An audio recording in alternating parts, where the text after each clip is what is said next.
मला मुख्यमंत्र्यांकडून अपेक्षा होती की ते न्याय करतील, कारण वारंवार ते न्याय आणि सत्य याची भाषा करतात, कोणालाही सोडणार नाही, खपवून घेणार नाही वगैरे वगैरे वगैरे. पण त्याने खपवून घेतलेले अनेक लोक गुन्हेगार आणि भ्रष्टाचारी त्यांच्या बाजूलाच बसलेले आहेत, त्यांच्या पक्षात, त्यांच्या सत्तेत. आणि वाल्मिकी कराड पण त्यांच्याच पक्षाचा आहे, त्याच्यामुळे त्यांनी खपवून घेतलेलं आहे.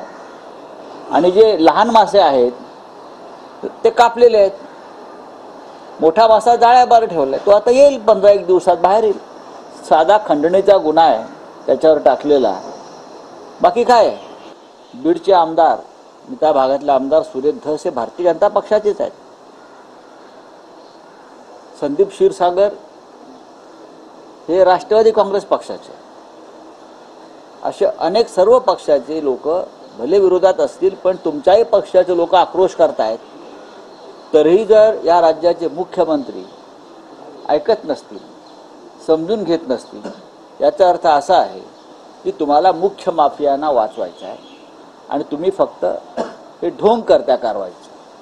संजय कोणाकोणाला पोसत होता, शिवसेनेची सत्ता होती, कोण कोण माफिया कुठे कुठे होते, संजय राऊत कोणाकोणाला भेटत होता, संजय राऊत जो आत गेला होता तर काय कुठल्या तीर्थयात्रेला गेल्यामुळे त्याला पुरस्कार जेलचा मिळाला, सांगावं ना त्यांनी. माझ्या माहितीप्रमाणे संजय राऊतची मानसिकता